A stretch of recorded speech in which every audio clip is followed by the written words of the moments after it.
Hmm.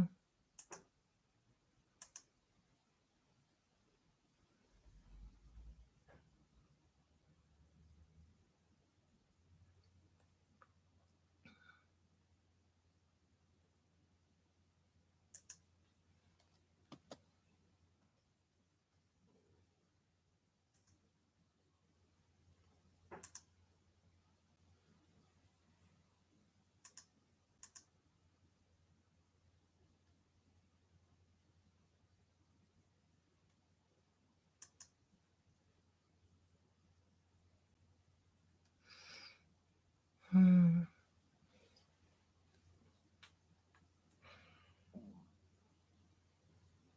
Okay.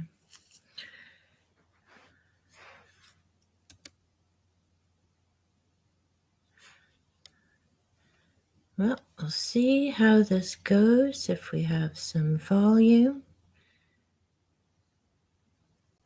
And I'll see if I have to try my microphone.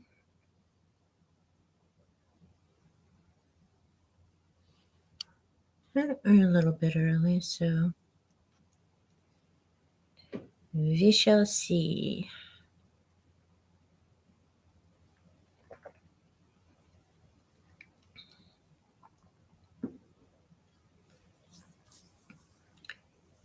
All right, so definitely hoping there's some volume.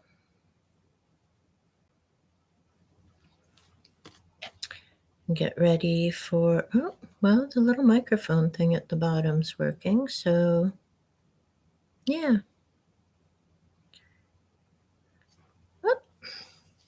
Oh, and you can't see.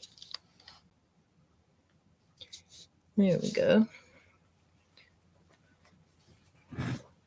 My jack shirt.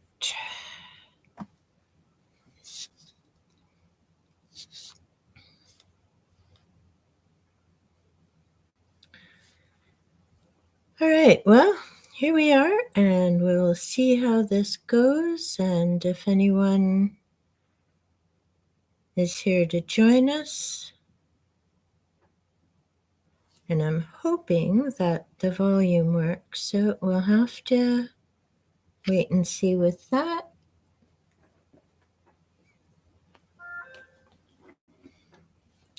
And I have the game ready to go. So we'll see how this goes. I'm still a few minutes early, but I wanted to be sure since there's always some kind of techno glitches to see that it was working. So we'll give this a whirl and hang out for a little while and see what happens. I don't want to open the box yet because I want to wait till we have some people in, and hopefully I'll be able to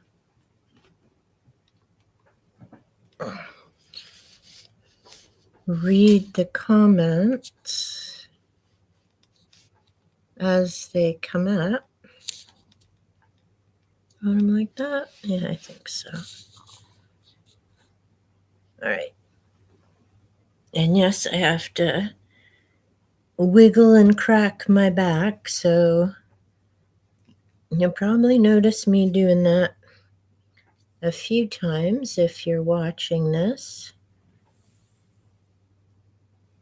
And we'll see how this goes. And I might get distracted. I've got the living room window out there and some of the birds enjoying the tree. And it's a cold, cloudy, rainy day here in Ontario. It has been for a few days. So I've kept the curtain open because a little while ago there was a nice little splash of sunshine, which we haven't seen in a little bit. So I didn't want to miss out on that. So I left the curtains open. Okay, so we have a few more minutes to go.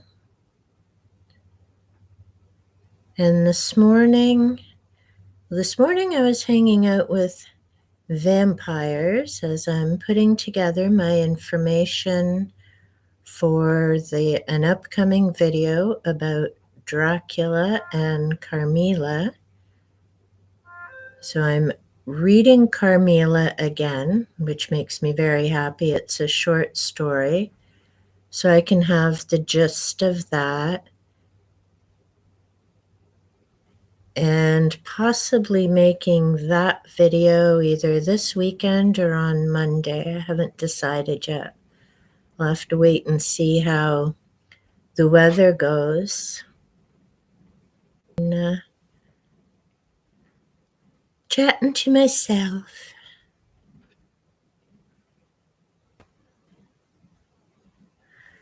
So there's volume.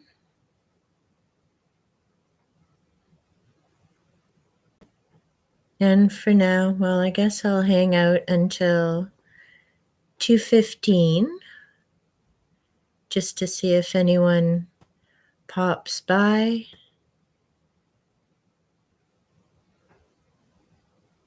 And if not, then I'll probably end at 2:15 because it's just kind of weird sitting here chatting to yourself.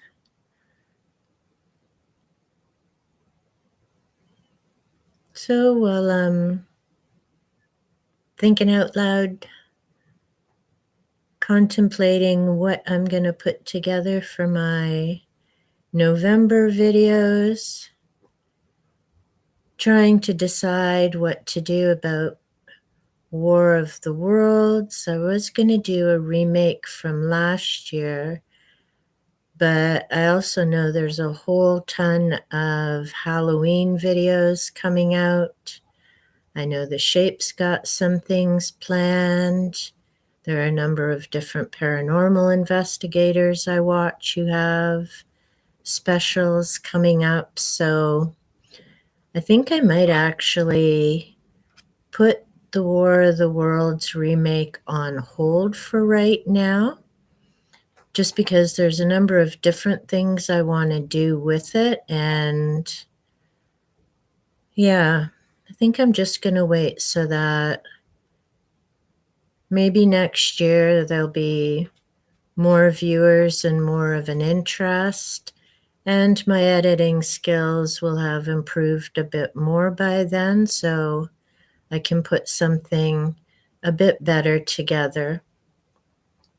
I think I'll still cover the H.G. Wells box set, and maybe that's what I'll do to finish up this month.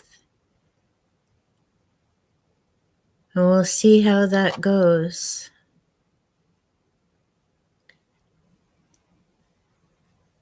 So, yeah, just thinking about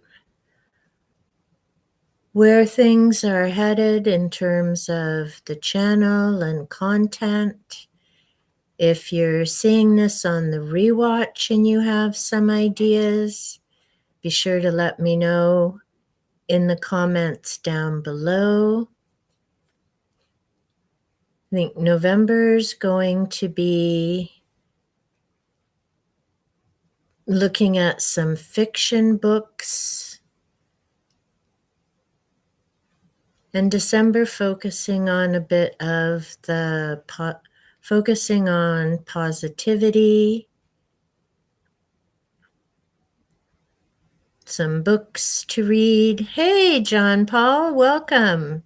Can you hear me?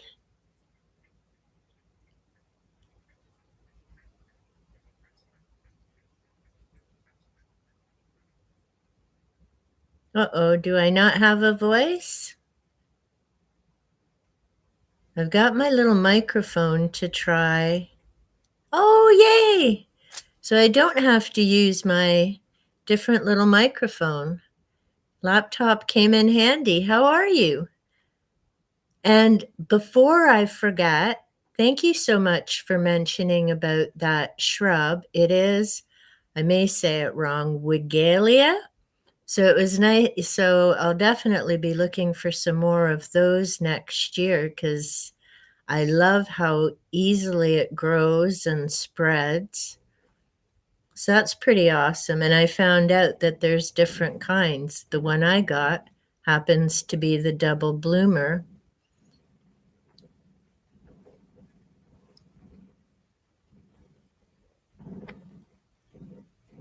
So it looks like it's you and me, Vigela. Okay, good to know.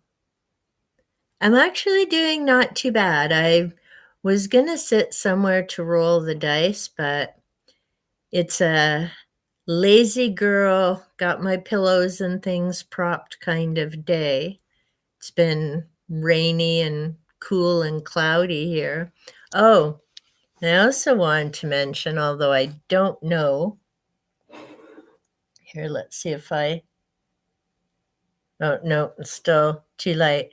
It's funny, until you asked me about this light, I hadn't even thought of it relating to the War of the Worlds. I just bought it because the color on the bottom changes. You can set it to different things.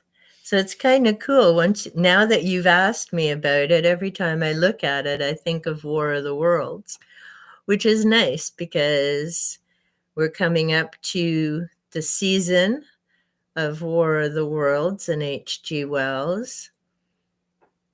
I'll definitely have to pull out my CD for the musical. That's one of my Halloween things.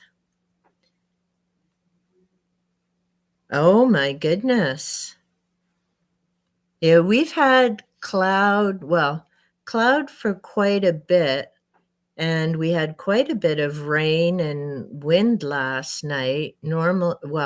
Over the last couple weeks, it's just been kind of rain overnight. So it sounds like you definitely have much more weather than we've got going on at the moment. I know it's so many different things happening in the world right now between the weather. Here in Canada, we had so many of the wildfires. Oddly, here in southwestern Ontario, it was one of the more normal summers we've had in a long time. We didn't get the insane heat for a change. It was actually quite cool and rainy compared to what it normally would be. Yeah, I'm glad you're safe. Yeah, our furnace has been on for about a week, which is crazy as we're not even at the end of October yet. Typically through the day, I tend to turn it down one because, well, my kitties have their fur coats on, and I'm trying to keep the doors and windows open as long as I can to get some fresh air. So I turn the furnace down and then turn it up later in the afternoon. But, oh, and see, I did wear my Jack top. I'm a nightmare before coffee. So true.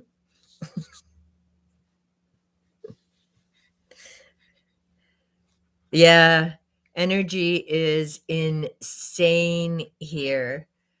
When my husband and I first moved in 36 years ago, I remember our heating bill was $90 every 2 months. Now, all these years later, it's over $100 a month. I mean, that's insane. And part of it is because here it changed. It used to just be for hydro, the energy. Then it got combined with energy, and we started paying for water. And of course, there's peak times and low times. And because you could say I'm frugal or cheap, I try and arrange when we're doing laundry or washing dishes, whatever, so that it keeps the bill down because we're not doing a ton of stuff during peak times. And in the evening, we have very few lights on. I mean, basically, we watch TV for maybe a couple of hours a night, and the lights are off because the TV lights up the room. Yep, most and disabled. Yeah, no doubt. We have a lot of stuff happening here too with people who have lost their homes or are losing their homes, have lost their businesses. It's, yeah, I don't know. Some days it's very frustrating and, trying to figure out where is this world going, especially after all the hardships of COVID. One would have hoped that people would have united and pulled together more, but there are so many who are still struggling or not able to get back on their feet. Ooh, I did wanna mention too with, you had left in the comments about the memories. Yeah, our politicians aren't that much different, unfortunately. Um, Here in Ontario, although I haven't paid attention lately, I know the health minister that we had before our election, and she could be still the health minister, decided it made sense that on her way to go home for her 2-week self quarantine, she stopped at the liquor store, so that tells you how much work she was planning to do for the 2 weeks, and what really frosted me about that is, 1, you're the health minister, like, seriously? And number 2, you're getting a full-time salary while all these other people in the province were being sent home without getting paid. Like, ugh, politicians just drive me insane. I know there's, like, maybe a small handful that are decent, but most of them are just not a benefit to humanity, and they're a waste of good airspace, unfortunately. But, yeah, the genetics and memory, I really need to look into that. I hadn't heard that one before, and I'm very curious about it because it gets to be very complex. Because if you think of souls that come back into different lives, that would mean your families change as well, as does your role. If you believe that maybe this is it, and of course, they don't know everything about DNA. Yeah, that's an interesting possibility about, do those memories get passed on genetically? I know there are some things I've read, it's been a while though, about, people who get transplants and some of the different personality changes that happen there because of, I can't remember if it's specific organs, like the heart, or if it was something else, but yeah, it was, it was an interesting read, and it's an interesting theory about how does some of this happen, is it nature versus nurture? Because there's so much of a difference, right? It's like we said in the post that we were sharing back and forth, you have some very supportive and wonderful parents, and then things just seem to go off the rails with their kids. You have some other ones who not so much good or even wanted to have kids, and yet their kids turn out to be some of the most caring, compassionate people around. Yeah, the transplant I can't remember where I read that, and it's been a while. Maybe it was when I was reading stuff by, Greg Braden, and I need I think I just reread his book, The God Code, but I'll have to go I've been and next year, I'm not gonna set a goal for the number of books to read because I'm just way too competitive. So then I get focused on having to get the number done and other things get kind of put on the side. But so I've crazy thing is since January 2022, I've read 180 books, which is wild. But now I have to go back and reread some of them because, of course, I've just been barreling through to hit that number. Last year, I had a goal of 100. This year, I set it down to 75. So thankfully, I met that goal. It was either August, maybe it was September when I finally reached the goal. And then, yeah, actually, I have Frankenstein. I just picked it up a couple of months ago. I've seen some of the Frankenstein movies, but I've never actually read Mary Shelley's Frankenstein, which is kind of bizarre because normally what I've done is I've read the book, like even with Stephen King. Carrie, I read the book before I saw the movie. Same with The Shining. Um, and I'm trying to think. I know I read Christine, and I'm not sure if there is a movie or if I've seen that movie. But yeah, typically Salem's Lot, which I need to look up. I didn't know they'd made a movie about Salem's Lot. And of course, with Dracula, I've seen dozens of Dracula movies, but I'd read Dracula way back in the 1970s.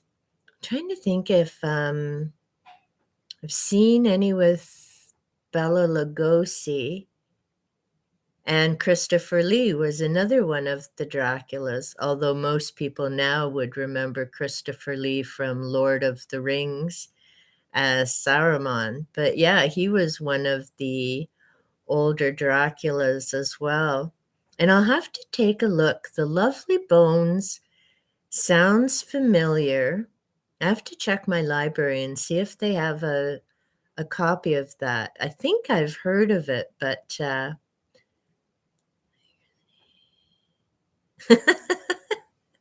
maybe I have seen the movie Christine then,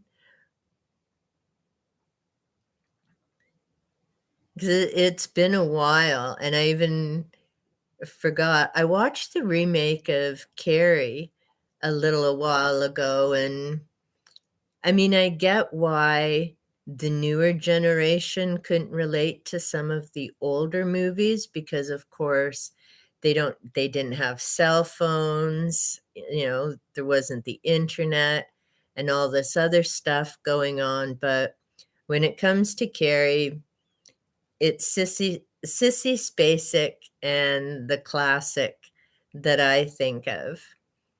But yeah, it's, well, even and I don't know if you had it over in, Wales. Now I'm trying to think. Richard Dean Anderson, who was in MacGyver. He was in MacGyver before Stargate, and I remember watching MacGyver, and it was amazing because, he was always coming up with all these things and save the day at the last minute with his, gum wrappers and other stuff to put together. And I tried watching it about a year or so ago on because we have Prime, and watching it was so different, like, I'm like, "Wow, he doesn't have a cell phone, and that wouldn't happen now," and it made me kinda sad because I really enjoyed the program back in the day, but the world has changed. I mean, as a kid, to me, this is Jetson's Saturday morning cartoon, looking at myself on a screen talking and knowing that people can hear me. That was science fiction stuff when I was growing up. The car. Okay. I'll have to check that out. Yeah, I love that. Well, and that reminds me that the car is a character in Supernatural as well, the Impala. I can't remember what kind of car Christine was. My husband would probably know because he read some of Stephen King and he's more into the cars. And to me, it's got cars have four wheels, door. Well, don't even all have keys anymore, but yeah, other than make and models, I don't know that. Have to check out the car, though. I haven't seen a good scary movie in a long time. Trying to think, what was, well, The Shining, Pet Cemetery was creepy. Yeah, well, there you go, 1970s, probably better than some of what these new supposed scary movies are. To me, the newer stuff, it's way too much blood and gore and not really what I'm interested in. I want something that's suspenseful and scary, but not graphic, make you wanna hurl kinda stuff. The Entity was creepy as well, and I remembered reading that book probably again around late 1970s, early 1980s. And that's a story I wanna look into because I don't know what happened to the woman in that story. Oh, The Others is amazing. Love it. Actually, I don't did I talk no, I haven't put up the video yet with that. Love The Others. It was such an and see, that's what I mean about a good scary movie, right? It keeps you going and you really don't, up until the end, see what's coming. And that was the same with the books by Michael McDowell, is in The Amulet, you don't really know where things are gonna go, whether they're actually ever gonna track down this thing, and what is it about this amulet, because he really does kind of leave it open to the reader's interpretation. And Cold Moon Over Babylon, and I probably cheated when I read it back in the 1970s, and I did this time too, because it was really irritating me because every time you thought the guilty person was gonna eventually be caught, he manages to wiggle his way out, and because it had been decades since I read it, I have to admit, I cheated, I read the last chapter, and then I went back to fill in the gaps, so I still finished the book, just not in order. Because sometimes I do that. I just get impatient, and I have to know, how does it end? Exactly. It's not what you see, it's what you don't. And again, going back with some of the older writers, um, like I'm just reading, and I have her right here, Carmilla, which I'm happy I picked up for $7. And I picked up Frankenstein by Mary Shelley at the same time, one of my Indigo adventures. in Carmilla and Dracula, and a lot of even in the in the Stephen King books and Michael McDowell, they don't spell everything out. They leave some of it up to the reader. You have to put some of the pieces together. It's not all explicit in your face. You actually need to think of some stuff. The Haunting House on Haunted Hill. I think I've seen that. And we used to have a box collection, which sadly we lent to a friend who never gave it back. They were black and white original horror movies. And I mean, it isn't the CGI like today, but it was the classics, the original vampire movies, and they were all black and white. And I mean, you had a good laugh about some of the effects, but they were still great movies. And I don't know if you had her over there. We had Elvira, Mistress of the Dark here, and that was my favorite on Saturday nights was staying up late and watching Elvira, and she always had some cheesy B movie. So they weren't really scare you, keep you up at night, but they were hilarious to watch. Yeah, Nosferatu. Definitely not like that twinkling stuff from the Twilight series.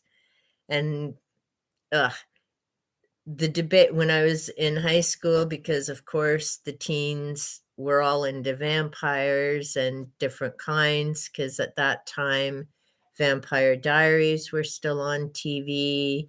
The originals I may have started by then, and they were, of course, reading Twilight, and so we'd get into these massive debates about what are the characteristics of a vampire.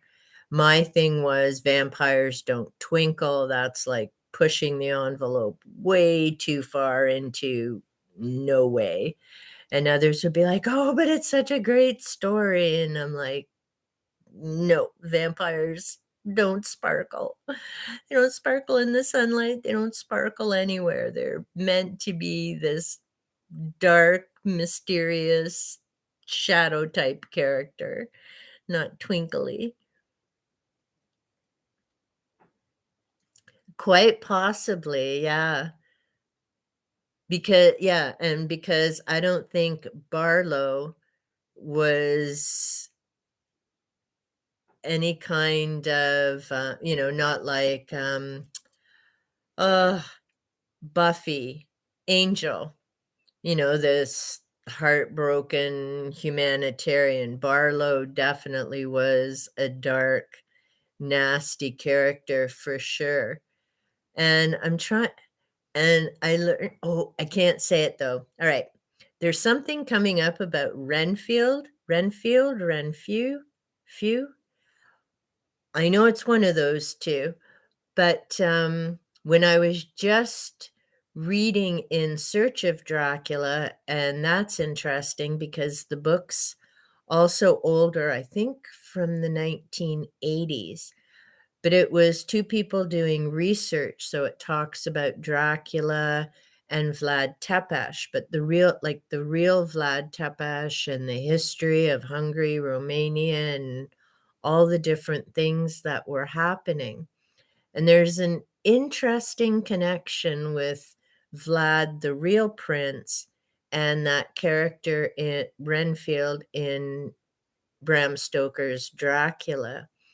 And I know there's some people who say Bram didn't base Count Dracula on Prince Vlad, but there's so much correlation between the area in Transylvania that he talked about and the history of the country that I'm pretty sure he was thinking about Vlad when he was doing Dracula. Okay, so I do need to find that movie, I've never seen it, which I'm surprised because there was a time well, before I got into a lot of the nonfiction and ancient civilization and things, a lot probably definitely the mid-70s to easily the 1990s, most of my reading was either horror or science fiction with a few nonfiction thrown in because I was in high school and then went on to college.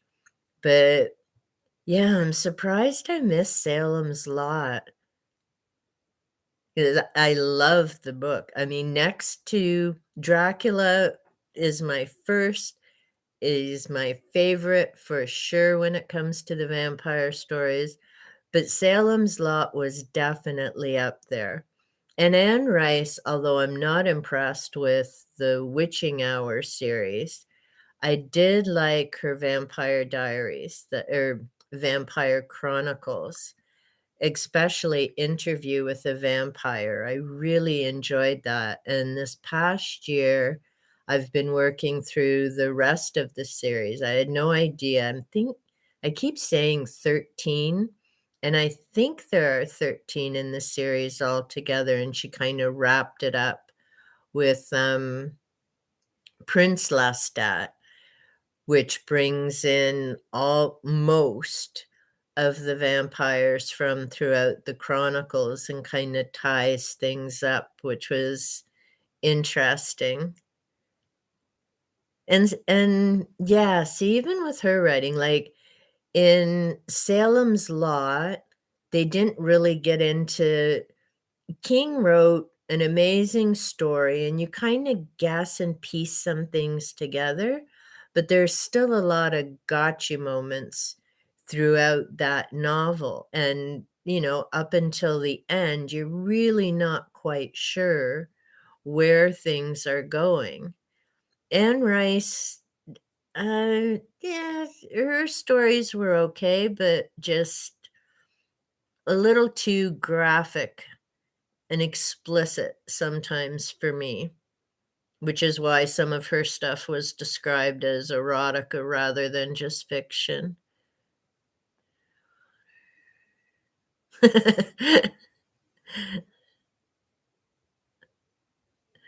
Yeah, I see Beardo just had a thing about, Nightmare on Elm Street. I remember when those came out, loved the original Freddy Kruegers, haven't seen the remakes. Yeah. I mean, it was a romance and that, but again, with even with Dracula, like, it isn't explicit in your face. And Carmilla is the same. You have an idea, there's that suggestion, but it's up to the reader to fill in those blanks and kinda decide where some of that story concept is going.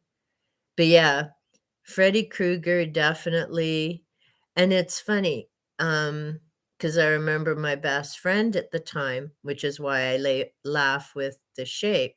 She was a Friday the 13th fan. I think I maybe watched one of the the 13th series, but Nightmare on Elm Street, I definitely enjoyed.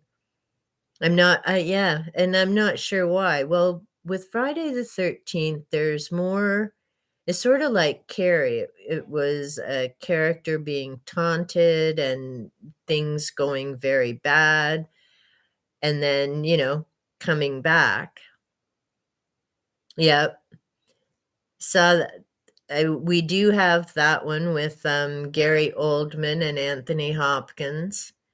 And one of my newer favorite Draculas is Dracula Untold, and I think it's Luke Evans who plays Dracula in that, and I like it because it really is more about Vlad and the choices that he made. And in Romania, he is considered a hero for all the atrocities and stuff that happened. It was the 1400s. They were invading each other's countries. There was a lot of stuff going on. So Dracula Untold is more about Vlad trying to save his people. And you see that family man aspect to him because, it's not very often we think Vlad wasn't just this twisted prince. He was a husband, he was a father, he sat on the throne 3 times. There's just so much to him that people don't know. Like when they think of Count Dracula, they think Bram Stoker. Very few, like that numbnuts who says Vlad is talking to him, haven't really researched to figure out who was this individual back in the 1400s. And I don't know. Um, he who shall not be named, along with a few of the others, it just boggles my mind how people can believe that that clown is actually living in a haunted house talking to Vlad. I mean, are you kidding me? You don't even need to be a debunker with editing skills to figure out how fake he is, mostly because he's like just over the top cuckoo cuckoo. But hey, this is great. I've enjoyed being able to chat and catch up on a number of the exactly Vlad the Imposter. That should be the code name for him. Like he's such a putz. And it's frustrating because, I look at him, there's another group, I can't remember, it must have come up on my side or something, YouTube, because I don't follow them. And it came up on the side and it had to do with The Conjuring. About a year ago, they did an investigation. Of course, they dropped the big D in the title. And they've got something like 135 million views. I'm like, are you like I I can't wrap my head around it. I don't know, part of me is hoping that people know and get and understand that it's fake and they're watching them for entertainment, but it's just mind-boggling and frustrating how many people are out there who think this stuff that they're watching with Vlad the Imposter and the others absolutely believe and will argue with you that you're wrong. It's real. You don't know what you're talking about. And it's like, okay.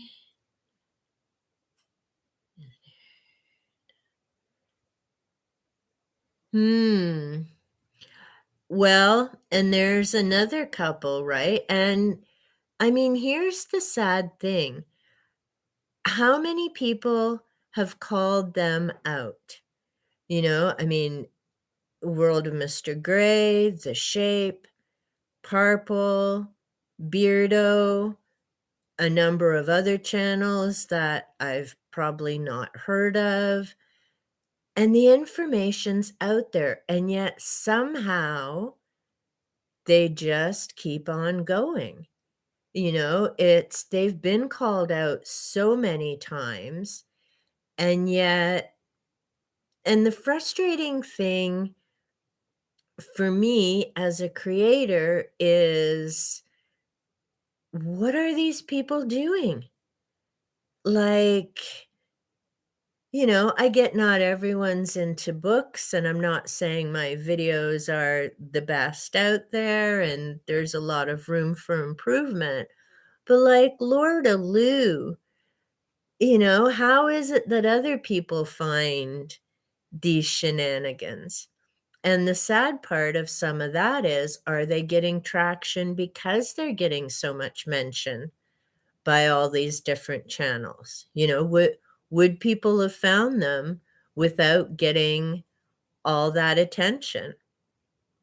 Because I'll be honest with Lee, other than when I've watched some of the top 5 channels, I'd never heard of him. I mean, I've heard of him on the top 5s and seen a few of his things aired, but he's getting so many free shout outs, and part of me would like to see some of the debunkers starting to switch to maybe some of the smaller channels before they get traction. Because the big ones, Lainey and Ben, perfect example. They're going to keep getting a following no matter how many times they're sadly called out.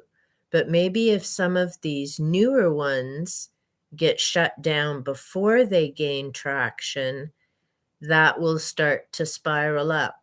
I don't know. I mean, I don't think there's an easy answer. And at the end of the day, it's also up to viewers to take some responsibility, to do some research, ask themselves some questions before they're sending in all this money to people and getting conned. And I mean, I get it, and I mentioned it in my one video, I think on the debunkers.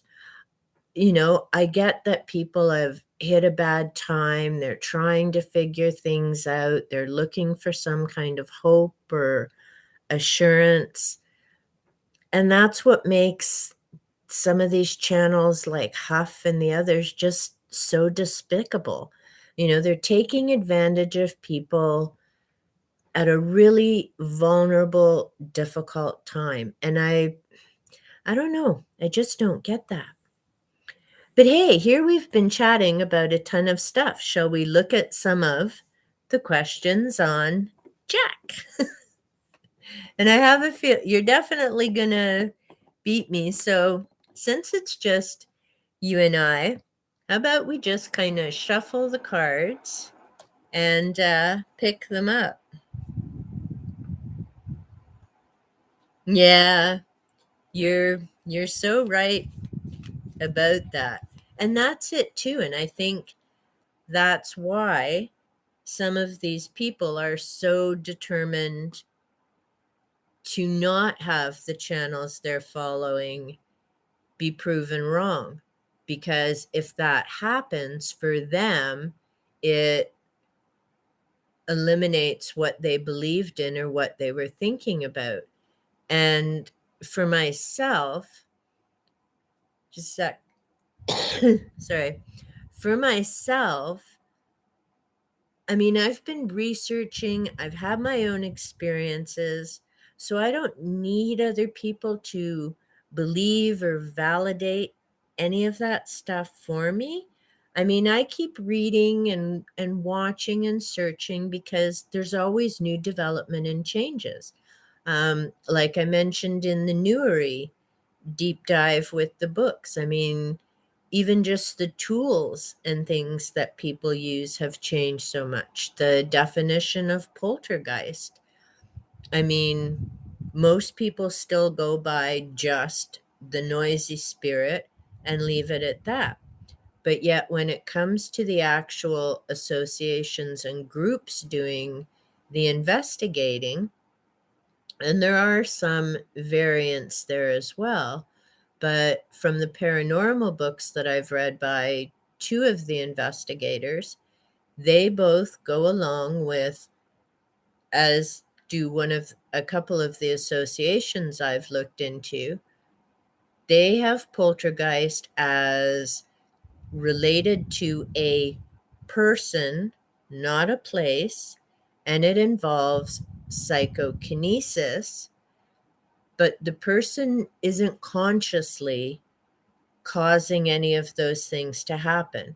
And typically it is a young female, but it can be adults, it can be males. And that goes back to what we were talking about before. Why is it that you can take two people the exact same age, identical environments. One has this poltergeist activity and the other one doesn't, but they're both going through stressful times. And the thing with the poltergeist as well is it doesn't just happen at home. Thus, it isn't a place, it's the individual. So whether they're at home, they're out with friends, if it's an adult at work, when they get really agitated or really stressed out, things start to happen. And again, it isn't consciously that they're creating this. It's just they have this ability that they're not aware of. And when they get upset, that energy goes out and either lights start flickering or things start flying, that type of thing. But yeah, I don't know, there's definitely a lot to figure out. Yep. Exactly, and there's so little known about the brain at this part, right? At this point. I mean, years ago, they said that once your brain cells were gone, they were gone, and that was it. Now they talk about, I think is the term neuroplasticity. Sorry, I'm getting a dry tickle. Yes, I should have an S on there because I have more than one. They're busy sleeping elsewhere. But I think it's called brain neuroplasticity. And now they've discovered that there are parts of the brain that can fire back up again, or new pathways are generated. And that's why I think handwriting yeah, it certainly is. Um, but that's why handwriting is so important, because the work by Jeanette Farmer, which she discovered with patients who had suffered from strokes and had other issues with the brain, it's that hand movement that helped to rebuild some of those neural pathways and get some of those skills back again. And I actually just heard a few months ago, because for a while here in Ontario, they were no longer teaching cursive writing. And a friend and I got into this discussion, and she is an EA as well. And she's like, well, why would they need to learn handwriting? They all do stuff on their phones or their laptops. And I'm like, true. But what happens when, like here in Canada, when Rogers shut down for days? You still need to be able to do something.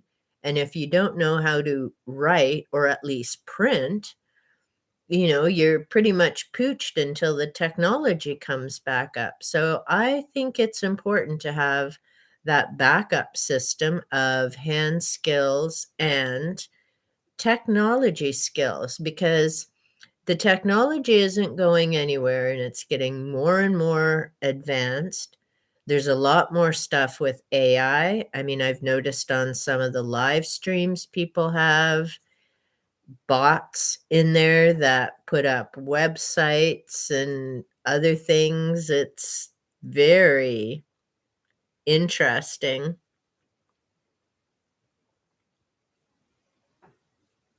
Oh, really? Hadn't heard that about the Ouija boards. Now, dowsing rods, what was I?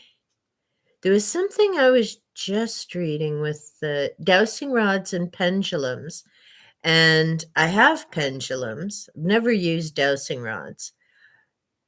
And it's very important, and it's always, and I see now that there are some investigators who are using dowsing rods, which I don't quite understand, because to me, dowsing rods were always to try and find water and objects. But the thing is to hold them. And especially with the pendulum, I mean, even if you have it weighted, they say that it's very minuscule movement in your hand. So you're not aware that you're doing it. It's just a very slight movement. And they say the same with the Ouija board when you're touching the planchette, that it's that movement. Mhm.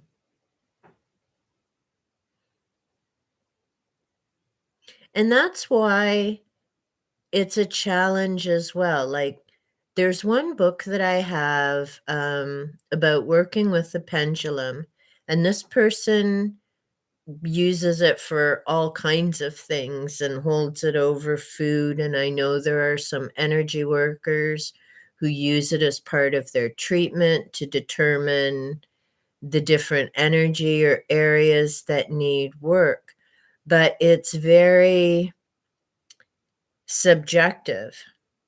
I mean, it's the individual using the pendulum and whichever way it's moving. And I think there's something to it. Like I say, I have pendulums, I have a couple of kits.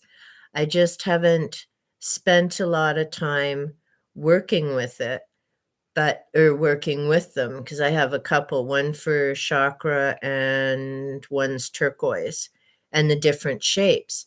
And the reason I was fascinated with them, and it's another author that I want to try and find work from, is it T.L. Lethbridge? And he had discovered different frequencies of items. It's not new work, and I think he passed away a number of years ago. And I actually started reading The Occult by Colin Wilson because it had mentioned Lethbridge, and I had come across the name before. Unfortunately, I never finished The Occult because, like, a small section into it, I was crossing out all the sentences that began with "and." It drives me crazy how editors do not catch that. "And" is not a word that starts a sentence, it's a joining word, and so I ended up recycling Wilson's The Occult.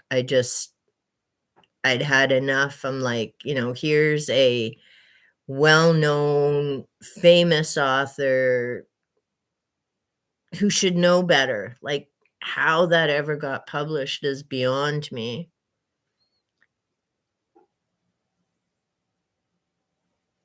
Hmm, that's a good question, actually, with the pendulums and the direction. And there's so much, and again, right? There's so much that we don't know. And how would you test something like that? Because you'd have to try it first in the northern hemisphere and then in the southern hemisphere, right? Or whether you'd have, I don't know, maybe 2 people on a live stream and, people who have StreamYard and other stuff where you can both be on the screen, have them doing it, have one in the northern hemisphere, one in the southern, and trying it at the same time. And it's interesting because, again, that has to do with, um, the different fields and the energy as well, right? And does it make a difference whether it's daytime or nighttime? And I'm thinking about the example I gave in my one video, and I actually have a diagram in one of the other books about, the way the sun is shining on the earth and the difference that makes with paranormal investigation, right? Well, I'm in the north, so but yeah, with the nighttime, you've got, you think of all the stuff we have shooting at us from the sun, and at nighttime, the earth is facing an entirely different direction. So it's not being bombarded the same way. And yeah, there really is, there's a lot to consider. And I'm trying to think, was it, what did I, ugh. reading far too many things lately. Wasn't the Sitchin, and I'm just looking here because I know I've had the books, but I must have put it in the other room. Um, and yeah, it was talking about the different electrical fields. Where am I thinking here? No, it had to do with the spiritual movement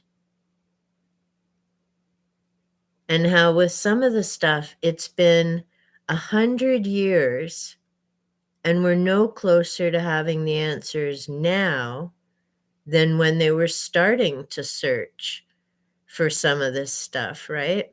And I still think a part of it is the different definitions, because if you don't have a set hypothesis and you don't know kind of what you're looking for or testing for, how do you know if you've found it?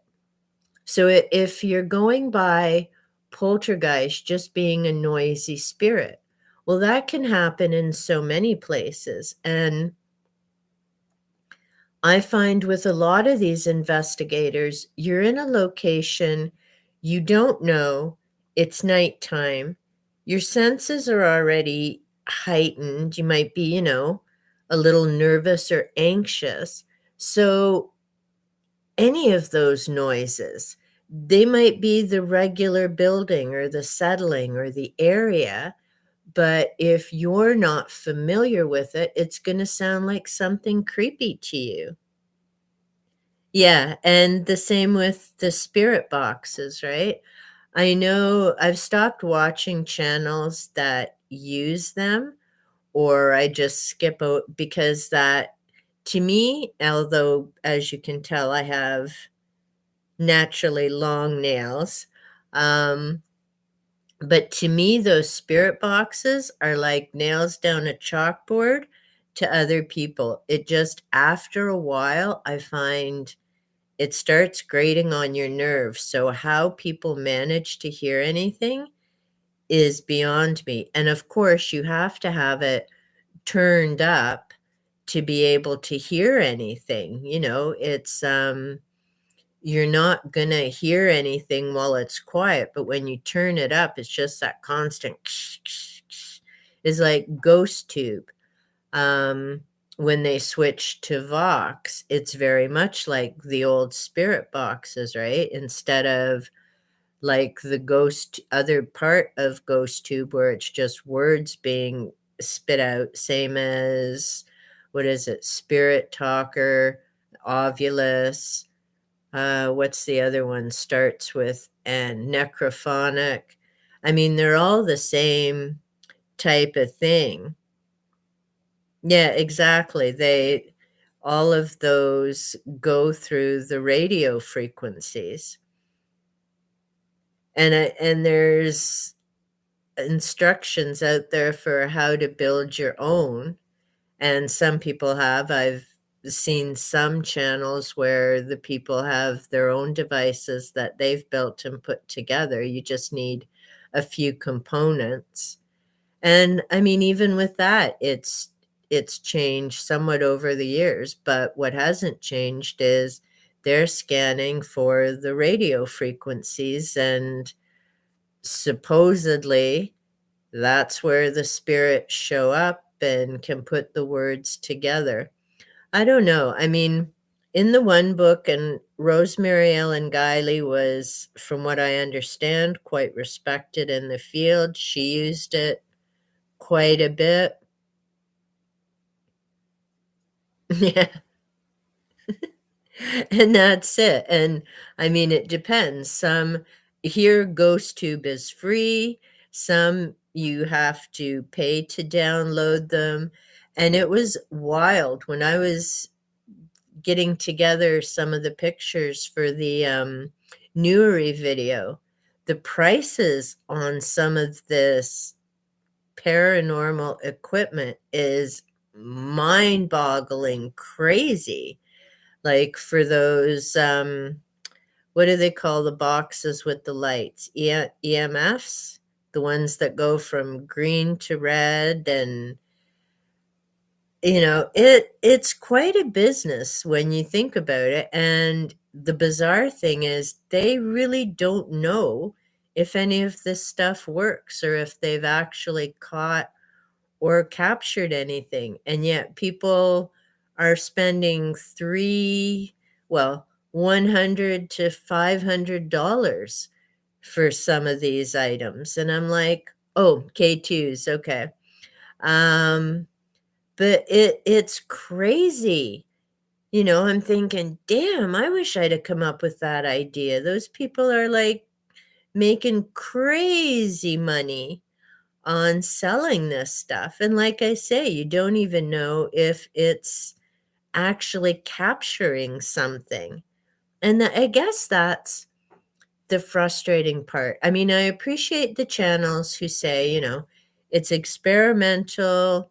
We don't know if it works. And they use a couple of different items to kind of see if the responses correlate, which gives you kind of a better idea of, oh, maybe they're onto something. Because if it's just one device, you could, write it off as a fluke. But if you have three different devices that register different things, and they all manage to, tweak at the same time or get set off at the same time or have intelligent responses at the same time, then you've got a bit of a better idea that they're actually registering something.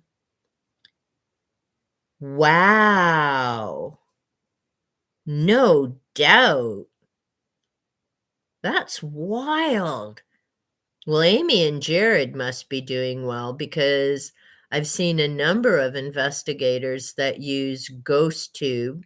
I don't the SLS, and I mean, they acknowledge and say about false positives, but I agree with Mr. Gray and so many of the others I've seen.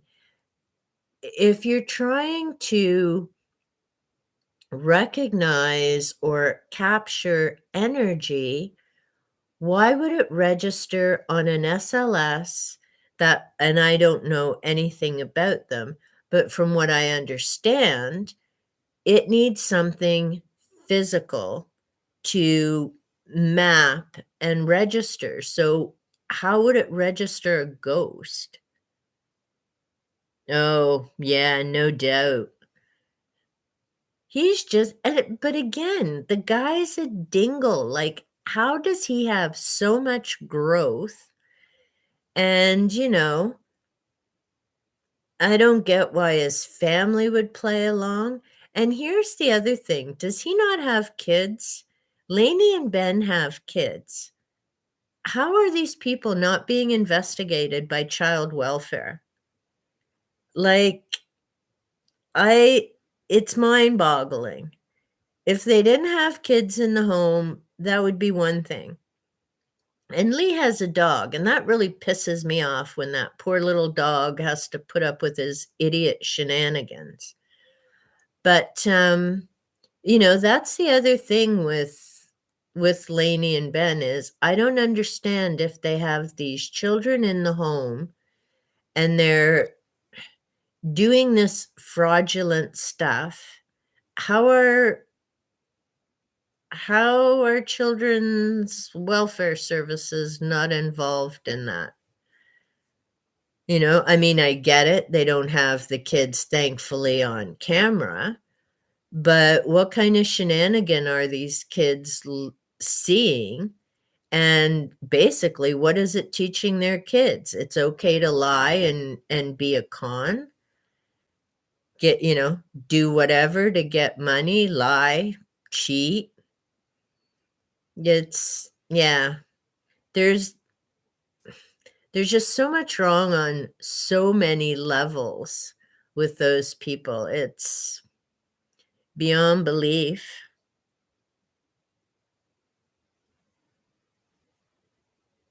Yeah, I would agree with you there. Well, on both counts. I mean, if people don't report them, the odds of someone from Children's Services finding them on YouTube. Now, see, and there's the other part. If you're right about him and if he's on some kind of social or disability benefits, like, this is the other thing that amazes me with people is just so bold. And, if he's making this ton of money off of YouTube, and he's certainly not shy about, slamming other people for calling him out or doing, what is it, copyright claims. Um, you know, Personally, I wouldn't consider doing it because what if one of those people sees you? I mean, if he is on that and earning that kind of money, is there not I know here you can only earn so much money if you're on benefits.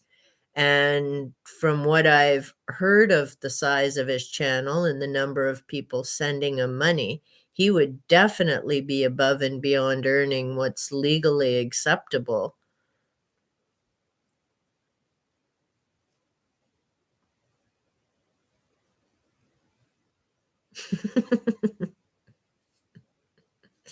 Yeah, they're quite the pair for sure.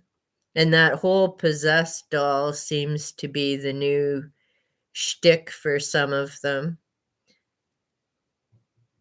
It's like the tantruming trio with Grace.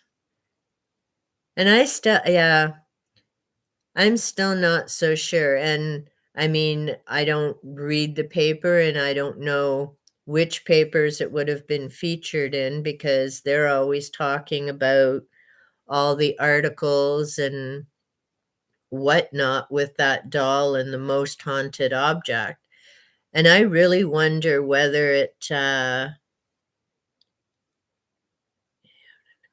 yeah, just as an aside, going back to the income, you're right. And it's the same here in Canada. So you'd have to be claiming that income. And like I say, if you're on social benefits, you're only allowed to earn so much. Now, hard to say, maybe he's put some of it in his wife's name or whatever. I mean, these people spend a whole ton of time and effort finding how to not follow the rules and get around them instead of actually, finding honest, decent ways to make a living. But, yeah, with Grace, I don't know. I mean, I think there's something to that object. I just don't know what may have created it or what keeps the momentum going with it. Is it the number of people who are laser focused on it, believing one thing? Because I do know when I used to watch that channel and I'd seen a few episodes um, about Grace and before she had moved, and they were talking about people becoming obsessed, like constantly coming to see this one object. And I'm not sure why they moved the collection from the other location to the hotel. It doesn't quite make sense to me, but anyhow, they decided to move it to the hotel with the rest of the collection. And maybe part of it is now that there's so many people, and I'm thinking in terms of some of the stuff that I've read with noetic science. There's so many people now focused on those objects. So is it their thoughts and their energy that are generating those feelings? Is it the objects were already haunted or had picked up something or something attached to it? I don't know. It's very fascinating. And it's kind of a shame that when they did that debunking episode, they didn't have more than three debunkers. One, because of the size of the hotel. There's no way that, you know, they could have gotten through checking everything. And if they'd have had more than three, there would have been more people to look around. There would have been more experiments and different things to try out to see if they had responses or that type of thing. And what gets me with that location too is they keep going on about this supposed child in the wall, and that's why this one room is so active. And I'm thinking, you own the hotel, knock the freaking wall out, and boom, you have your answer. Are there bones in the wall or aren't there? I mean, again, it's just irritating because you keep going on about this issue. You have the ability to check it out, but you just keep the narrative going instead of actually doing the research. And it really does make me wonder, like, initially I thought it was a great idea because you have all these other people coming in, and I have to say I enjoyed the first season because you got to meet different investigators, you got to hear about their experiences and what was going on, and then the second season all became about the doll and the three of them, and that's not what I was watching it for. But then I started to think, partly because, thinking about energy and people, and maybe because poltergeists and psychokinesis, is that location now becoming tainted because of all the people constantly running through it? Like, how much of their energy and all of that is impacting what goes on in that location? Is it better? And I'm thinking of the Ouija brothers' last few episodes, which have been excellent at that one location, and it's just the two of them. So they go in, a couple times they had things happen. Griff made an interesting comment about the feeling of the atmosphere and electrical stuff, but it was just the two of them, and so there isn't a ton of people constantly going through that location. So, like I say, it really has me wondering if that whole hotel thing is really the right way to do it, because you're constantly introducing different and unknown energies, and I don't know why they brought the haunted collection in the second year. To me, it would have made more sense to figure out what do you have in the hotel in the first place. It creeps me out that even before they had people, they had someone do a dark ritual, which I'm like, why? You don't know what's going on here. So why are you introducing something you don't even know? Hey, Pop Goes My Knees, how are ya? Welcome. So yeah, it's we actually never did get to the trivia. We've just been chatting about the paranormal and investigating. We were talking about my haunted hotel, and is it a good idea to constantly have all of these new people coming in, and what does that do to the energy and the investigation? I was just saying as well that, it's unfortunate they brought the haunted collection in the second season before they'd even figured out what was actually going on in this building. I mean, to me, it would have made more sense to spend a whole year, as in 12 months, not just when they're filming for TV and YouTube. To me, it would have made sense to spend 12 months. Um, hey, I listen to you. It's just I have to read.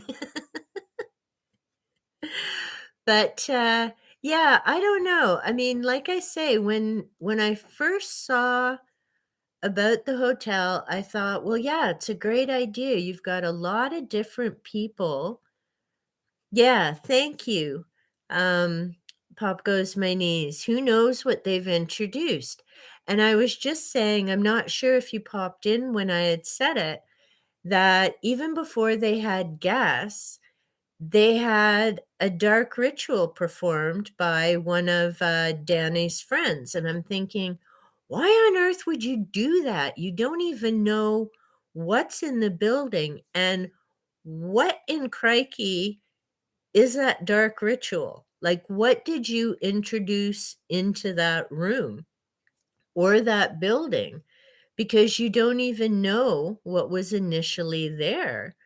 So it's yeah, I mean, no wonder the paranormal struggles because not just between some of the drama and sadly so many fake channels out there. So you have your real investigators trying to do things, but different people have different definitions, different expectations, and yeah, it's a challenge. I mean, it's nice to see that there are some organizations like the Society for Psychic Research. I know it began in London, England. There are organizations in America and here in Canada. I believe, and I can't think of the name of them, but I know they're located here in Toronto and they've been researching for a number of years. But then the other challenge is what some people call paranormal. And the definition, of course, is just not understood by science now. But some are strictly, no, it's just ghosts and spirits. Other people are, it's the whole shebang, UFOs, Sasquatch, lake monsters, anything outside the box falls into the paranormal spectrum. And then there was a different definition for supernatural. Some people use supernatural and paranormal interchangeably. Now I know it's the Ghost Book, which I'm going to be covering in a little bit. I agree. Pop goes my knees. I wish they would too. I mean, there's more channels trying, um, but it's and some of us are small channels, so we're not getting out there, and some of the bigger channels just aren't helping in terms of they're not real paranormal, but they won't admit that they're fake. And I hope I haven't missed any of the comments. But yeah, I really do wish that we could get to some type of agreement and kind of more of a collection so that we can start finding out answers. I mean, for myself, I'm a believer, but then I've had my personal experiences. And, like I shared in, was it the Nuri video the deep dive? When my father passed away, I was standing in the kitchen in his house, and that night, the kitchen window was open, um, and there was a mist that came through, and the chimes that were just outside the window started tinkling. Now, there's no reason there would have been a mist that was coming through. It was February, uber cold here in southwestern Ontario, and there was no wind, so the chimes shouldn't have tinkled. And I know it was him coming to most likely check on my stepmother and just to kind of, I think I got to see it because it let me know that he was still around.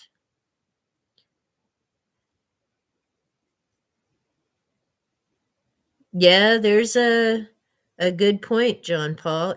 Well, like I was saying, when I was looking up for those pictures, I think we're going to do our trivia some other time, but I'm really enjoying this conversation. So if that's okay with the two of you, I think it'd be great to just kind of chat. Um, but I agree. Imagine the money for those people who are selling those apps and all the different equipment, even though it hasn't been proven to work. You think of the locations and the amount of money. Like a while ago, I had read that it's something like $750 American a night to go to the Conjuring House. Some of these other places are $2,000 a night. I'm not sure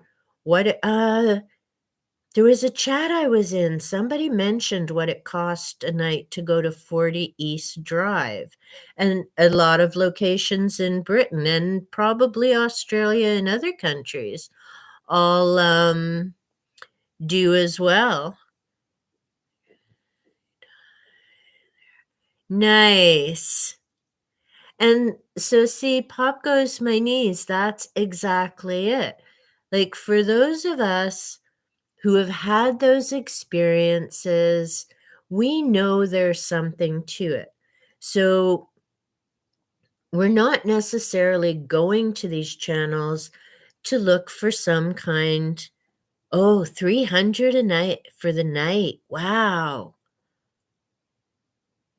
And so, yeah, going back to what John Paul said, it is absolutely a huge business, right?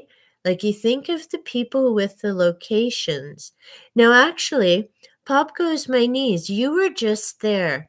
And here's the one thing, and to be honest, until I'd seen it on Ouija Brothers, I'd never heard of 30 East Drive.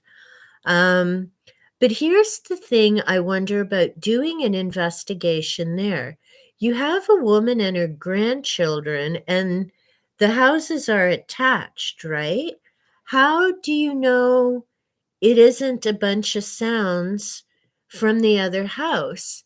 And my other question is, why is it only half of the house that experiences activity? Why isn't it both? Neighbors banging on the wall. See, and I think it was Dead Cold Paranormal that I was watching, and I think the same thing happened to them. They had thought they'd heard noises, and it was actually her grandkids, so they had to be mindful. Mm.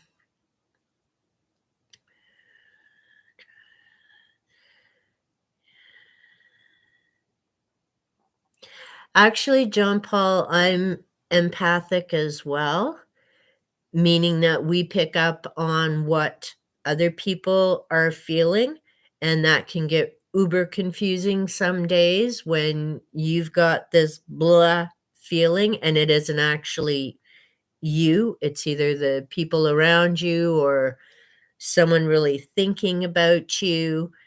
And yeah, there could be a scientific explanation, but that doesn't eliminate the other stuff, right? It doesn't mean that we haven't seen what we think we have. Is it maybe that there's a spirit world and sometimes there's this thinness in the veil? Is it other dimensions? And so when we think sorry, when we think we're seeing someone floating, are they actually walking on the floor in their dimensions? Like, is there that overlap type of thing? There's so many things. Also, tell atmosphere. Yeah, that's the other thing, atmosphere.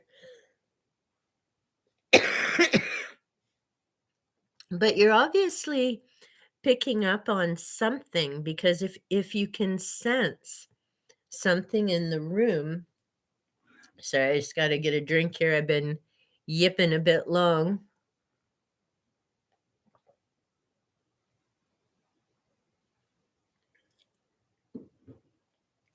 But that's it too. I think, when people walk in a room, and I don't think you necessarily have to be empathic, you just need to be mindful. You can get a sense without even having to look at people's faces or whether you've heard voices, the conversation, what have you. When you walk into a room, you can sense, is it, a good feeling or has something just happened, that type of thing. Yep, energy, atmosphere. See, I think I don't know about lost souls. Um, but then that brings up the big question of why are some still here? You know, is it and sorry if I keep looking at the comments rather than the camera, but it becomes a question of, are people here? Do they stay for unfinished business? Do they stay because it was such a quick, violent death that they they don't realize they're dead? If that's the case, what happens to people who see the light and choose not to go to it? Did the light not appear for them? Like, there's just so many unknowns. Yeah, why not just a blob? And, maybe in answer to that, is it that they want to communicate or they come in a form that's familiar and comforting for us? Um, in the it's either the video I just put up or one that I have recorded I haven't put up yet. And I talked about smells because I know when I get the smell of lily of the valley, that's my paternal grandmother trying to get my attention. When I get the smell of oranges, that's my maternal grandmother.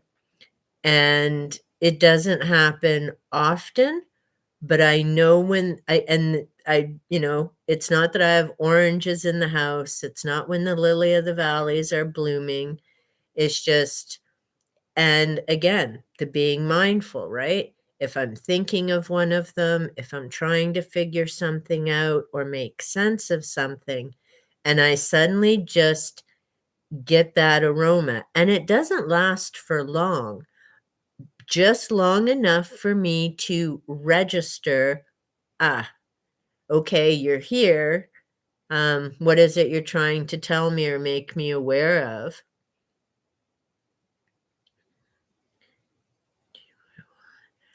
That's an interesting thought, John Paul. So our mind, so is it that it's more comfortable that way, something that we'll recognize, something that we register? Yeah, great memory, vine tomatoes. And again, I think that's being mindful and recognizing, right, that those are the clues, right? There's different things like my father who passed away 25 years ago. It's funny because typically he'll show up in my dreams. And I'm one of those people who I always kind of have movies and things, like I'm very visual. So I always have stuff kind of running on the back burner, so to speak. And so my dad, I tend to see in dreams. My grandmother's come as smells. My one grandmother, because I was much closer to her, I'll also, when I'm doing meditation or different exercises, will kind of pop in during those times. But again, so that's being mindful and aware that they show up and appear at different times. And I always wonder when these people, because of course dark shadows are like the big hoo-ha next to the capital D. The only time that I've seen shadows is when someone's about to pass. Like before we lost 3 of our beautiful fur babies between August 2020 and March 2021, there were little orb, like, I don't see the people in the capes, and trust me, I wish I'd bought shares in a black cape company because there's another part of the billion-dollar industry for paranormal videos. But I would just see orbs, and so for me, that was kind of the warning that something was coming, and when they finally stopped after we lost our, little 3.5-year-old Shadow, who, if you've seen some of my videos and met Panther, Shadow was his brother. They're, 2 ferals that we adopted from they adopted us from our backyard.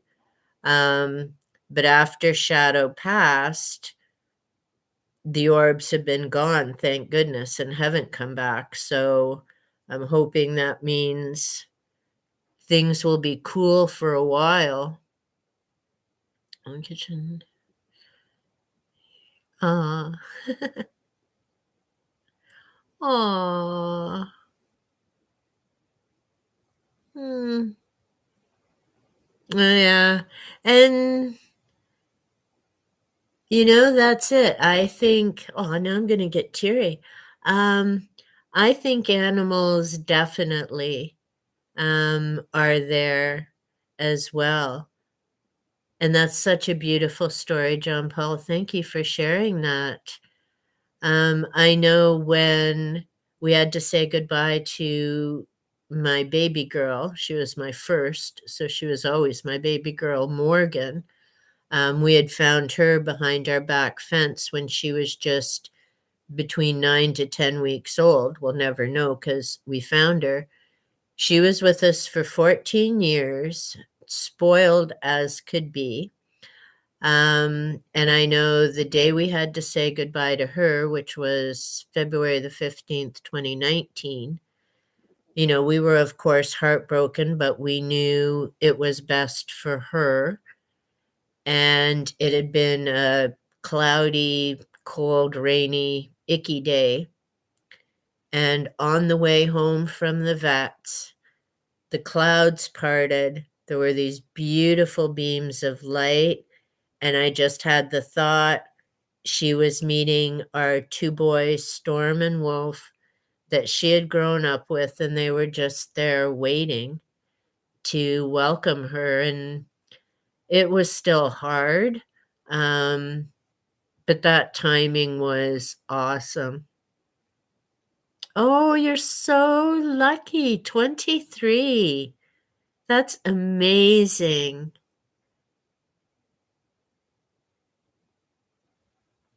Yeah, so John Paul, you definitely are able to see whether it's into another dimension, but the fact that he was so real for you. Yeah, 23 years, wow. That is awesome. Yeah, our monkeys, 15 is the most that we've had, and that was our little Pomeranian Wolf. He was amazing. Yeah, exactly. There truly is a gift being able to see and feel him. That's amazing. And yeah, I always, different channels I watch and I hear people say, "Oh, I I really want to, and I'm thinking, yeah, you say that now until it happens, and depending on the circumstance. I mean, John Paul, that was beautiful, but I'm thinking if some of these other people actually experienced some of these things, especially if it was, seeing a mist or a shape or what have you, I really think for some of them, it would rock their world beyond belief because they're so determined there's nothing to it, and then to suddenly see it, and I mean, not like the screaming memes on the fake paranormal for sure. Yeah, definitely. Being able to have a beautiful fur baby that long is so amazing, so blessed. Yeah, and definitely hoping for much, much longer. That's awesome. I so love, hearing that. There's a cooking show I watch, and she has her cat, Gracie Lou, and, she's 18 years old and such a sweet, sweet girl that she has. It's amazing. Yeah, I love fur babies, and I just cannot imagine my home without one. We've always had whether it's been well, when I first, uh, got married, I had my cat, and he'd already been with me for 4 years, and then he was with us for another 10. We've had 2 dogs. We've had cats since then, part because they're lower maintenance. Um, but yeah, there was a time that we had 6 cats, 4 of them all rescues from our backyard, and 2 ghost, um, who we said goodbye to August 2020, and her sister Zena, who we still have and is featured in some of my videos. They were both born down in the basement, and we had Cedric, their mom, with us. Cedric had 5 kittens. We found homes for 3, and we were always going to keep Ghost because she was the runt, and no one had claimed Xena. So we figured, well, we have to keep her. And my husband was so cute because someone had called and said, "Oh, I think I have a home for that other kitten." So I talked to my husband, and he's like, "But you said we're keeping her." So that was the end of trying to find a home for Xena, and well, she had her forever home. Yeah, I come up with a lot of different names. Well, Cass was my first boy, and he was a black cat with a little white spot on his neck. And he actually was supposed to be Cassandra. Then I found out he was a boy, so he became Casper, and we just shortened it to Cass. And Wolf was our next little boy. He was a full-size Pomeranian, and he was named for his coat, which was a wolf sable. He had all the colors of the Pomeranians, and he looked like a little baby wolf. Then we had Storm, who was my little guy, and he was a white Eskimo Spitz. Then we found Morgan behind our back fence, and she was Morgan Le Fay and lived up to her name. And Cedric adopted us. She found our backyard. Some human trash had abandoned her. And she found our backyard. She followed me for 3 days when I was doing yard work. And the third day, she came up on the deck. And she moved in the day after that because our amazing vets um, made an appointment. We got her in and had her tested for feline leukemia because we wanted to be sure it was safe to bring her in with Morgan. She tested negative, so she came in. She and Morgan began to bond. Cedric ended up with a boy's name because my husband named her when she was outside. So she came in. A few weeks later, we found out she was pregnant. So we had the x ray. She was having 4 little ones. So the x ray said we watched 5 of them come into the world, which is how Ghost got her name. And Xena is Xena the warrior princess, always making sounds and running around. And to be honest, keeping the two together was the best thing we ever did because while the 2 little kittens were playing, Morgan and Cedric bonded. And then a few years later, we've got the feral colony out back, which came a while after Cedric came in. And then we had Shadow and Panther that came in because Shadow thought feral meant, are you for real? And we decided Black Cat, not safe to keep him out. We got the 3 kittens in our live traps. Here in the city, we had to have them so we have trap, neuter, release. And so most of our feral colony has been spayed, neutered. We took the boys in, had them tested for feline leukemia. Sadly, their brother tested positive, and here they get euthanized. So we couldn't put Panther out on his own, even though he wasn't like human interested, but we brought him in with Shadow. And thank goodness, because we still have Panther. Shadow made the most of the 3.5 years because our cats are indoors. We don't let them back out. So yeah, and then we just adopted Tiki, and I have the video about her. It was like the most bizarre thing hearing this cat cry, which has never happened before when I've been at PetSmart, but she was meant to be here, and yep, now she's here with Panther and Xena. So I'm gonna catch up a little. So yeah, those are our kids. We've had some with us for, well, Shadow's the shortest, 3.5 years, and Wolf was 15 years. Xena just turned 15. Fingers crossed, our little sweetie keeps going.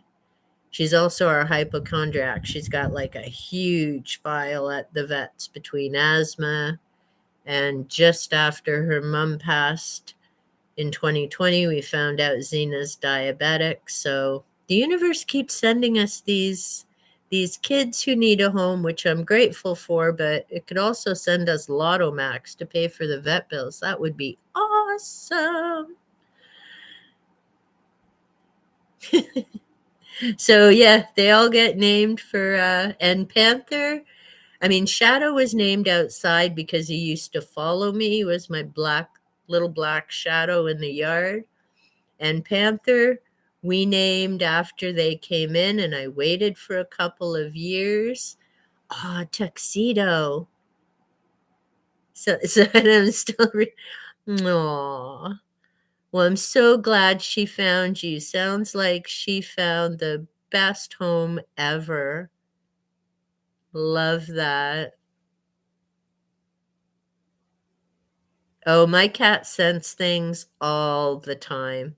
And it isn't just shiny stuff. And to be honest, and so did our dogs.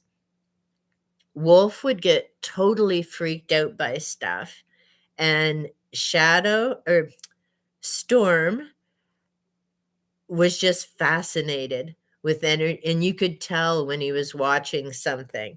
And Wolf was just like, I'm out of here, man. This is like freaking me out. And I mean, I do house cleansing, I have energy boundaries so that it's only positive energy that's here. I try to remember to do my energetic boundaries frequently. So I'm never worried that there's I'm never gonna be Dingleberry. Vlad's not coming to visit anytime soon, nor is anything else with that type of energy. Yeah, your kitty and that's I love having animals. I mean, for the comfort cats, by the way, also purr at a healing frequency. So, I really think that when we had 6, that's why my health was better because we had happy cats purring. Rock and roll. And see, it's quite possible.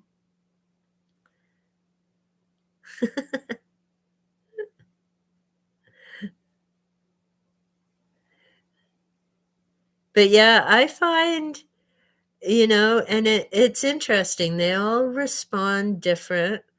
Um, I know when we had to say goodbye to Cass, and we just had our 2 boys, Wolf and Storm, at that time. There was one room that was Cass's room, and after he passed, the boys would not go in there. If my husband or I walked in, they would, but otherwise, they had nothing to do with that room. It was like, I don't know if they saw Cass there or they just recognized it at his room, but they would sleep in every other room in the house but that one. Mm, yeah, so definitely there was something, that she noticed. Yeah, animals are great. I mean, they're a comfort, they give so much. Our kids and even Tiki is a rescue. Um, she came from a shelter, not a shelter close to where we're from. So yeah, all of our kids, our 2 dogs came from a pet store, and yeah, our cats, except for Tiki, all came from our backyard. And Cass, I actually got from a friend before I moved to the city. So yeah, it's interesting. And we used to have a running joke at the vets that, the universe seemed to be sending all these animals in our backyard. So I didn't have to go to a shelter to find pets. They all came to my backyard and we took them in. But now, so our feral colony started with 18 cats when we finally got involved with trap, neuter, release, which did not make us popular on the street and pretty much got us shunned. And that's fine because we weren't going to let this go on. And I have bird feeders. So waking up one morning to literally 18 cats in my backyard was a bit much. But now, I think it's 8 or 9 years later, we have 4 females. They're all spayed and neutered. Others, 6 went to a friend's farm.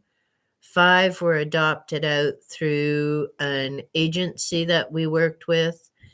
The others were brought back here and have, nature has, yeah, Maine Coon, awesome. Yep, rescues. But yeah, we're down to 4 um, females. That's all we have of the colony. And December will be a year since Panther's younger sister came in. And even though she was black, she was never interested in the indoor life, nor was their mom, one of the kittens who we didn't get fixed that first year. Excuse me. Um, but yeah, it's been almost a year since we said goodbye to Sweet Pea. And even though, like Shadow, she was like uber friendly and she would be sitting on my shoulder and sleep in my lap, and her little friend, who we called the boy, would sleep in my lap. Neither of them wanted to come inside. Sweet Pea did last December. We found out after the boy had died in the night. So it explains why she was so panicked and just hung on to me for dear life, because he would watch over her and help her out. And we brought her in, we got her tested, and poor little Muffin, she had respiratory issues, she had feline leukemia, and we had to say goodbye. A few days later, she was in a really bad way, but she had 4 days of snuggles and blankets and warm, safe meals.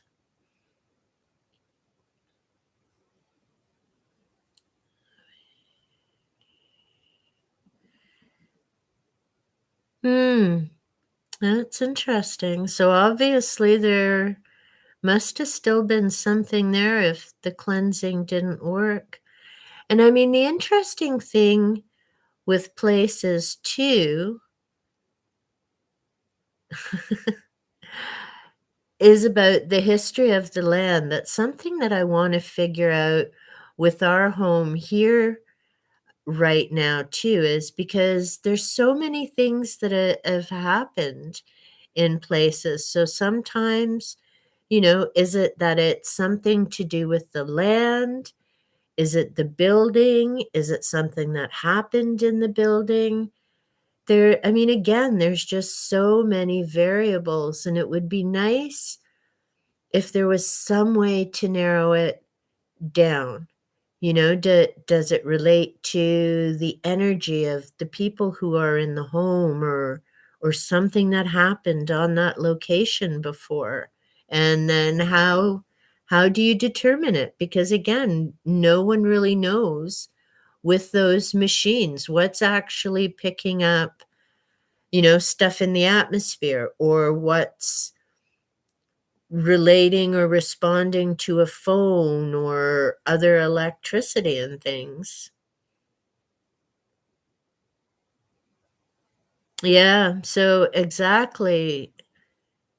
Pop goes my knees is there had to have been something in that location, especially being the first ones to live there. Well, that brings up a point because not far from us, they've demolished the old psychiatric hospital, which still creeps me out because the sign used to say research laboratory. It's just blah. And I actually did a student placement there when I was in college. So I remember going through the museum part and things that they used to do. But, they've just torn down this massive psychiatric hospital, and now they're gonna be putting up houses and apartment buildings. So I'm very interested to see what kinds of things happen in those locations, because I know some of the stuff that happened in that hospital was not good. Oh, wow. That's incredible. 17th century cottage. Nice. That sounds absolutely amazing. Are you in Wales as well, Pop Goes My Niece? I know from seeing, the Mr. Gray videos, such a beautiful country. It's breathtaking. I love when he does some of his stuff outside. Yeah, quite possible. And again, people talk about storms, whether it's thunder and lightning storms or whether it's rainstorms. Is it something with the negative ions? Is it some other type of energy that we're not familiar with? Like, and again, the good point about imprints, because You think, and sadly, even in this day and age, with all these wars and controversy that happens, they talk about the ghosts from the civil wars and such, but there have been wars on so many parts of the planet, but you don't see all of those people.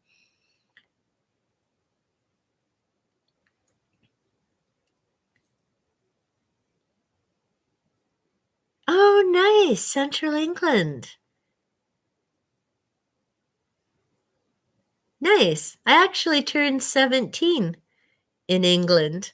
My stepmother was English, and so when I was 16, we went to England for Christmas holidays. She was from Bexhill-on-Sea, and she had relatives as well up in London. So we spent time between the two locations. And yeah, my birthday is in early January. So I left Canada when I was 16 and I came home when I was 17. It was an amazing, amazing trip. The people were awesome. The sights were incredible. I'm kind of sorry we didn't go to Stonehenge now, but yeah, we went through so many different places. I got to go to an English pub, which was awesome. It was just the atmosphere, and it was just so nice compared to, like the bars that we have here in Canada. Not that I've been to one in decades, but yeah, the bars here are it's just so not like a pub that's, homey, and you just get a sense that you're, hanging with a nice group of people in a very relaxed and pleasant environment. Now, it's funny you mention that, John Paul, because I was just reading in the one ghost book, and I'll be mentioning that in the upcoming video. What this person mentioned is about energy eventually um, become, I don't know if I want to say thinner or fading. And an example has to do with TV broadcasts that are still bouncing around up in the atmosphere. And eventually, those broadcasts start to fade, but not for a number of years. So, the thing about the cavemen dinosaurs is that were their ghosts more prevalent years ago, and do do they eventually fade? Do they switch into some other form of energy? Do they move into another dimension, what have you? Because that does come up a lot, and it's a good point when you consider all the different beings and life forms and everything else. I mean, basically, you'd be bumping into ghosts everywhere. And again, that brings up, why do some remain visible? Um, and some people can see them or feel them or hear them. And why do some move on? Is it simply their time? Have they simply faded? The one author that I mentioned, Richard Palmisano, had the theory about these clusters that an area starts with one ghost, and then over however much time, maybe there's another one that comes there, and so they get together, and the newer one, shares the information about things that have changed, and it's the newer one that what do I want to say, gets involved with or connects with whoever's trying to reach out. Yeah, that would be cool about finding the answers within our lifetime. I mean, there's a lot of people looking. You think about the real paranormal investigators. And I really do hope that some of them are keeping track and documenting. I know here in Ontario, we have a group that goes to homes and does investigations and documents everything. But I really do hope some of the YouTube ones as well are document like where are they? What have they heard? What have they seen?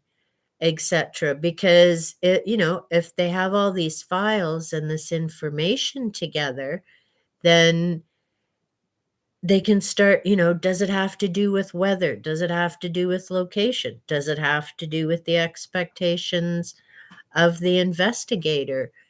Does it have to do with the history of the land? Like, the more that they can narrow down, when is it likely to happen?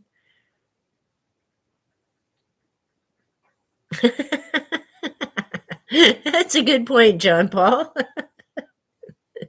we, we can always hear about it down the road. And yeah, it would be I would love to know. It's was it I think it was Harry Houdini who had a deal with his wife that after he passed, they had a certain thing, and I don't think any of the mediums actually he, committed to debunking people, and he really you have to wonder about what because I think there is an afterlife and spirits. You have to wonder what some of them, like James Randi and Harry Houdini, must think about these fake paranormal channels, and you kind of wish that there was something the other side would do about these people, like either show up for real in a video, which would just totally blow their minds. And I still, when I see some of them, I get this little thing of two ghosts in the background when they do their big He-Man, I'm not scared of you, yada, yada, blah, blah. And I can just see these ghosts laughing their, ether off and going, all right, game on. And something happens. And then you watch these guys screaming their heads off about nothing and racing out of the building. So much for I'm a tough guy, paranormal investigator. And the thing is, I don't even like how many times can you watch somebody scream and run out of a building? Like, I don't know, maybe I get bored too easy because after like the second or third episode of that, I'm done looking for something else. I'd much rather watch, people trying to find something. And what I really enjoy are, and about the British channel, certainly, is it gives me a chance to see all these amazing locations and learn about the country and the diversity. Yeah, it's and to me, and it doesn't matter. I'm not picking on men either. Sorry, John Paul. But it's not just the men, it's the women. There was one channel I had found a little while ago. It's called Ghost Club Paranormal. She's a wannabe Omar, and one of Omar's buddies, I think, or knows people who know Omar. I've seen them together. Is they'll do all the screaming, and so it's the guys screaming, it's the women's, and I'm like, shut up, just shut up, pack it up, go home and get off YouTube. Like, I want to learn about a building. I want to learn about the history, which Dead Cold does an amazing part with that. I always love the start of his videos. And, it's just fascinating. And because I don't travel, it's a great way to do it. There were some Australia channels I follow. Um, Reading the next video that I have coming up is about Ontario ghost stories. Now, some of the locations I know because they're close to me and they're neat to go to.